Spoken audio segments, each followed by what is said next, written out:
2025 সালটা হাজারো সুখ দুঃখ নিয়ে কাটিয়ে দিলাম, তারপরও আলহামদুলিল্লাহ। 2026 সালটা কেমন কাটবে জানি না, তারপরও আল্লাহর কাছে একটাই দোয়া করি 2026 সালটা সবার জীবনে ভালো কিছু বয়ে আনুক। সবাইকে আরও একবার নতুন বছরের শুভেচ্ছা জানিয়ে শুরু করলাম ভিডিওটা। Happy new year. আসসালামু আলাইকুম আমার প্রিয় ভাই বোনেরা, আপনারা সবাই কেমন আছেন? আশা করি অনেক অনেক ভালো আছেন। আপনাদের দোয়া ভালোবাসা আলহামদুলিল্লাহ আমি অনেক ভালো আছি। 2025 সালের শেষ দিনটা আপনাদের কার কেমন কাটলো কমেন্ট করে জানাবেন। আমার কিন্তু শেষ দিনটা আলহামদুলিল্লাহ অনেক বেশি ভালো কেটেছে। কেন এই কথাটা বললাম জানেন? আমাদের বাসায় সবাই আমরা একসাথে হয়ে একটা পিকনিকের আয়োজন করেছি।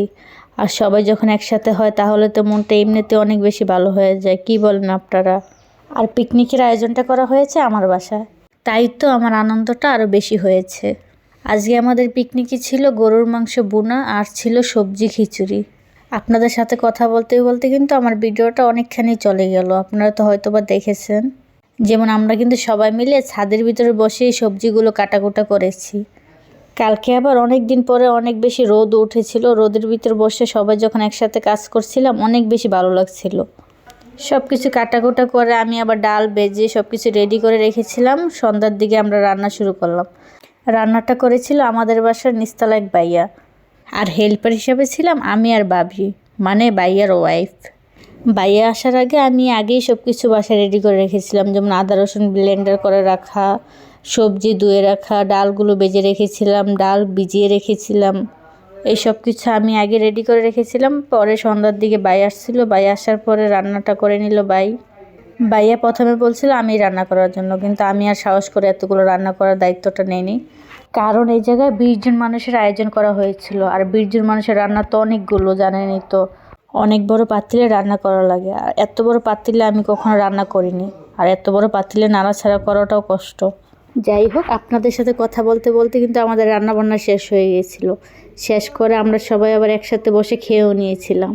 তারপরে আমরা খাওয়া দাওয়া শেষ করে সবাই মিলে ছাদে চলে গেলাম। আমরা খাওয়া দাওয়া শেষ করতে করতে 11:30 বেজে গেছে। এর ভিতরে দেখি সব দিকে বাজি ফুটানো শুরু হয়ে গেছে। তাড়াতাড়ি করে আমরা খাওয়া দাওয়া শেষ করে পরে ছাদে চলে গেলাম। ছাদে যাওয়ার পরে দেখলাম যে আমাদের সাথেই পিকনিক করেছিল এক ভাইয়া, ওই ভাইয়া আবার বাজি কিনে নিয়ে এসেছিল। বাজি এনেছিল 12,000 টাকার, অনেকগুলো বাজি এনেছিল। এই তো এগুলো সব আমাদের ছাদের, একটার পরে একটা বাজি ফুটতেছিল। তখন মূলত রাত 12টা বেজে গিয়েছিল। তখন সবাই একসাথে বাজি ফুটাচ্ছিল, আশেপাশে সবাই একসাথে।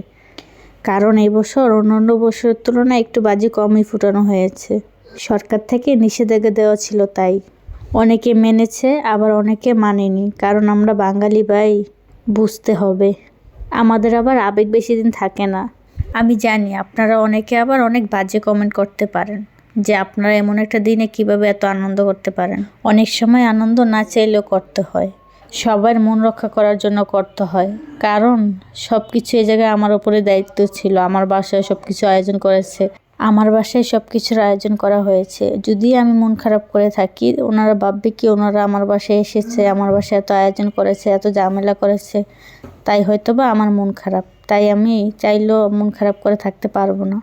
আর এখানে যেহেতু সবাই আনন্দ করছে, আমার তো এখানে থাকতে হবে, তাই না? যাই হোক, দিনটা কিন্তু অনেক বেশি ভালো কেটেছে আমাদের। আশা করি আপনাদের সবারও দিনটা অনেক বেশি ভালো কেটেছে।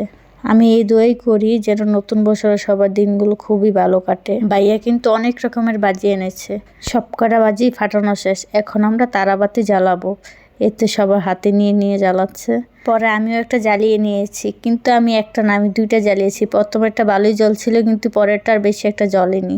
যাই হোক, অনেক কথা বলে ফেললাম। অনেক কথা বলতে বলতে আমার ভিডিওটা কিন্তু শেষ পর্যায়ে চলে আসলো। এখন আমি আপনাদের কাছ থেকে বিদায় নিয়ে নেব। আল্লাহ হাফেজ, আসসালামু আলাইকুম।